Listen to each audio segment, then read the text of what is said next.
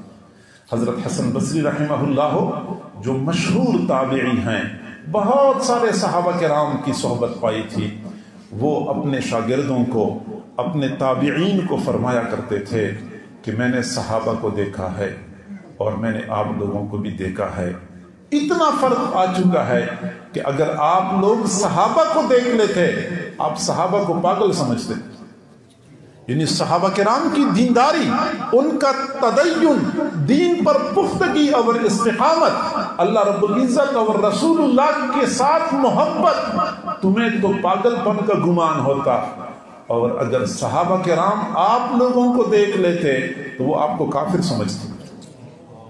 یعنی مختصر مدت میں اتنی تبدیلی آ چکی تھی، اب تو 1400 سال کا طویل عرصہ گزر چکا ہے، اب کتنی تبدیلی آ چکی ہوگی ہم اس کا اندازہ نہیں کر سکتے۔ لہٰذا اس پرفتن دور میں اپنے ایمان کی حفاظت، ہماری ایمان کی حفاظت، ہماری اولادوں کی ایمان کی حفاظت ہمارے لیے ایک چیلنج ہے۔ ہم نے کوشش کرنی ہے کہ ہم اپنے ایمان کو بچا کے لے جانے میں کامیاب ہو جائیں۔ اور میں نے جیسے پہلے عرض کیا کہ ہم تو ویسے مطمئن بیٹھے ہیں، حقیقت یہ ہے کہ ہمارا دشمن شیطان بہت زیادہ خطرناک ہے۔ ایک تو یہ تجربہ کار بہت ہے، یہ ہر بندے کی نفسیات کو جانتا ہے، اور ہر بندے کے ساتھ اس کی نفسیات کے مطابق گیم کھیلتا ہے، اور اس کو پتا ہے کہ کس بندے کو کس طریقے سے گھیرا جا سکتا ہے اور کیسے اس کی ایمان پہ قبضہ کیا جا سکتا ہے۔ تجربہ اس کا بڑا ہے۔ حضرت آدم علیہ السلام کے زمانے سے لے کے آج تک ہر بندے کے ساتھ اس کا واسطہ پڑتا ہے، اور ہر بندے کو یہ جانتا ہے دشمن اتنا تجربہ کار ہے، اور ہم بڑے آرام سے بیٹھے ہوئے ہیں۔ دوسری طرف یہ فارغ ہے، اس نے اپنی زندگی کا مقصد ہی یہی بنایا ہوا ہے۔ ہمارے تو اور بہت سارے کام ہیں، ہزار کام ہیں، اس کا تو کوئی کام ہی نہیں ہے۔ نہ یہ اولاد کی جھنجھٹوں میں پھنستا ہے، نہ یہ کبھی بیمار ہوتا ہے، نہ کبھی یہ سوتا ہے، نہ کبھی اس کو بھوک اور پیاس لگتی ہے، بالکل فارغ ہے اسی مقصد کے لیے۔ اور اس نے پہلے دن سے اس بات کا عزم کر رکھا ہے کہ میں ان لوگوں کو ایمان کے راستے پہ نہیں رہنے دوں گا۔ قسم کھائی ہے اس نے، قسم کھائی ہے کہ میں ان بندوں کو گمراہ کر کے چھوڑوں گا۔ تو ہمارا دشمن جو اتنا طاقتور ہے، اتنا تجربہ کار ہے، اتنا فعال ہے، اور ہم تو ویسے بھی کمزور ایمان والے ہیں، ہم ایسے مطمئن کیسے بیٹھے ہوئے ہیں؟ یہی وجہ ہے کہ ہمارے اکابر اپنے ایمان کی حفاظت کے لیے، اپنی ایمان کی بقا کے لیے بڑے فکر مند رہتے تھے۔ حضرت ربعی بن حراش رحمہ اللہ تعالی، یہ صحیح بخاری شریف میں جا بجا ان کا تذکرہ ملتا ہے، بڑے اعلیٰ پائی کے محدث تھے۔ علامہ ذہبی رحمۃ اللہ علیہ نے ان کے بارے میں لکھا ہے کہ پوری زندگی کسی نے ان کو مسکراتے ہوئے نہیں دیکھا۔ کسی نے پوچھا آپ کبھی مسکراتے نہیں ہیں؟ فرمایا میں کیسے مسکرا سکتا ہوں کہ مجھے نہیں معلوم کہ میں اپنا ایمان بچا کے لے جا سکوں گا یا نہیں لے جا سکوں گا۔ ہاں، جس دن مجھے پتہ چل جائے کہ میں اپنا ایمان بچا کے لے جانے میں کامیاب ہو چکا ہوں، اس دن دنیا والے مجھے مسکراتا دیکھیں گے، اس دن مجھے دنیا والے مسکراتا دیکھیں گے۔ علامہ ذہبی رحمۃ اللہ علیہ فرماتے ہیں کہ زندگی میں تو کسی نے ان کو مسکراتے ہوئے نہیں دیکھا، لیکن جب وفات پا گئے، وفات کے بعد جب غسل دینے والے ان کو غسل دے رہے تھے، وہ غسل کے تختے پہ مسلسل مسکرا رہے تھے، دنیا والوں کو پیغام دے رہے تھے کہ میں اپنا ایمان بچا کے لے جانے میں کامیاب ہو چکا ہوں۔ معزز سامعین، ہمارا اس وقت حال یہ ہے کہ جیتے جاگتے ہوش و حواس کے عالم میں، جیتے جاگتے ہوش و حواس کے عالم میں ہم شیطان کا مقابلہ نہیں کر سکتے۔ شیطان ہمیں دھوکہ دے جاتا ہے، شیطان